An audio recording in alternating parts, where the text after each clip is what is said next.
Hello, everyone, and welcome to the very first episode of Mind on Motion. I'm so excited to kick off the journey with all of you.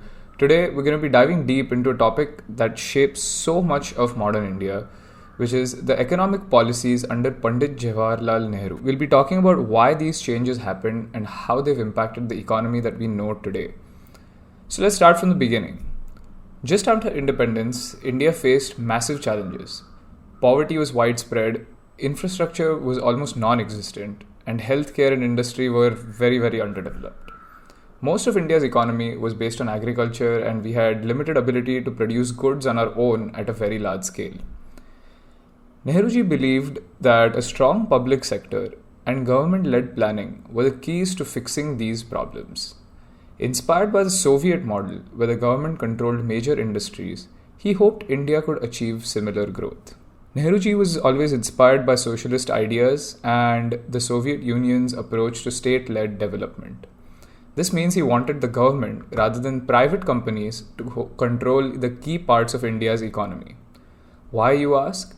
The idea was to make India self-reliant as quickly as possible, to build a strong industrial base, and to reduce the country's dependence on foreign imports.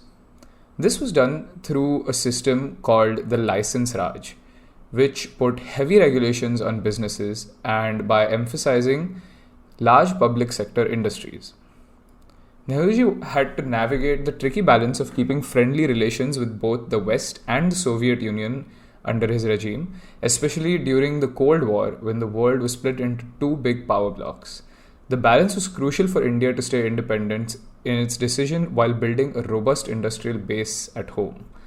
Nehruji's vision ultimately laid the foundation for India's non-aligned movement, where we chose not to formally align with either of the world's powers but to pursue our own path, similar to what India did when Russia invaded Ukraine.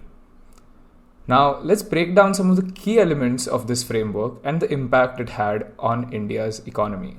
To implement the plans that Nehruji had, the government introduced a strict system which I mentioned earlier called the License Raj. So let's take a deeper look at that. Basically, any business that wanted to start up, expand, or enter a new market needed a government license. The idea was to make sure resources were used wisely and to keep a check on private capital. But in practice, this system created a lot of red tape. Imagine needing approval from over 80 different departments just to start a factory. And you couldn't even start one step of the business without having completed the previous steps. For example, in setting up a steel plant, you'd first need an industrial license, then environmental clearances, then permits to hire workers, each approval taking months or even years, and you could not move on to the next step if you hadn't completed the earlier steps. The License Raj, while often criticized for its restrictions, actually had some benefits initially. By regulating industries and controlling the resources, the government tried to create a foundation for fair resource distribution and prevent monopolies. This meant that key industries could grow under the protective eye of the state, allowing India to establish a baseline of heavy industries and public sector enterprises without the risk of having foreign or private companies completely dominate the market. Another key policy was called import substitution industrialization. That's a mouthful, but the basic idea and the goal here was to reduce dependency on foreign goods and encourage the production and consumption of products from Indian industries that are produced domestically.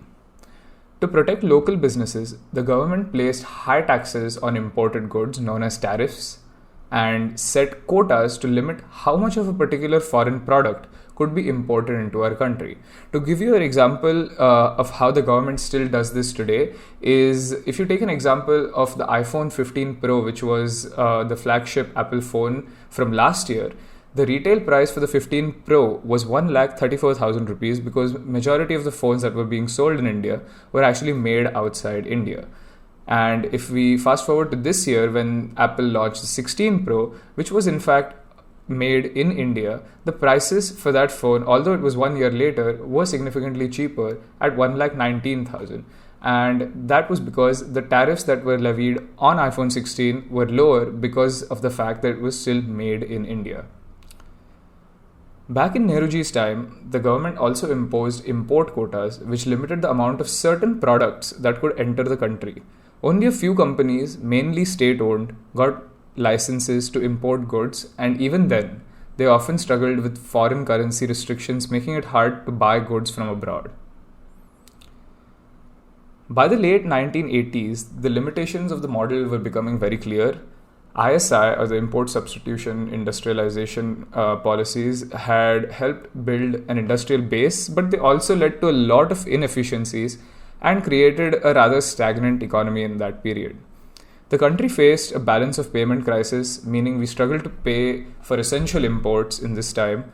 And in 1991, Prime Minister P.V. Narasimha Rao and Finance Minister Manmohan Singh introduced major reforms to open up the economy, reducing tariffs, attracting foreign investment, and encouraging competition. After independence, most of India's farmland was controlled by a small number of landlords who were called as zamindars. While the majority of farmers worked the land, but they did not own it, and Nehruji saw this as very, very unfair. He abolished the zamindari system, making it possible for farmers to own the land they worked on, which was life-changing for many families.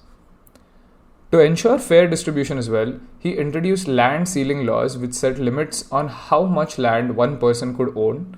The extra land was supposed to be given to landless farmers. But big landowners often found ways to get around these laws, like transferring land to family members or setting up fake owners. I mean, if this happens today in 2024 as well, imagine 70 years ago when there were no computers and data management was also quite poor. So the records were just not there. So it would have been quite easy for people to just fake ownership and transfer ownership to their family members, etc. These reforms faced real-life challenges, but they were essential first steps towards creating a more equal rural economy. Some states like West Bengal and Kerala saw success with these policies, but progress was uneven across the entire country. Labour and industrial relations was another primary focus of Nehruji's regime. He wanted to ensure that workers had job security, fair wages, and safe working conditions. New laws like the Minimum Wages Act prevented underpayment, while the Industrial Disputes Act set up a system to resolve conflicts between workers and employers. However, the strict labour laws made businesses very cautious about hiring, especially since laying off workers during tough times was becoming almost impossible. This led to what economists refer to as labour market rigidity, where it is hard for businesses to adapt to changing economic conditions. Strong labour unions emerged as well, especially in industries like textiles, railways, and minings. These unions advocated for workers' rights but often slowed down production through strikes. Public sector companies, being government owned, weren't as affected by strikes and became major employers, but they also struggled with inefficiencies and rising costs due to these laws that were set up in place. So that's basically a look at what Nehruji's vision for India's economy was at the time when he was our Prime Minister, and the impact of his policies is visible in the economic structure of India today as well. From the Nehruvian Socialist framework and license Raj to ISI, agrarian reforms, and labour laws, these policies have shaped the country in profound ways. Some were successful, while others faced challenges, but each decision helped lay the groundwork for India's journey towards self-reliance and industrial growth, and we are still on this journey today as well. Thank you for tuning in to Mind on Motion. Until next time, keep questioning, keep exploring, and keep your mind on motion.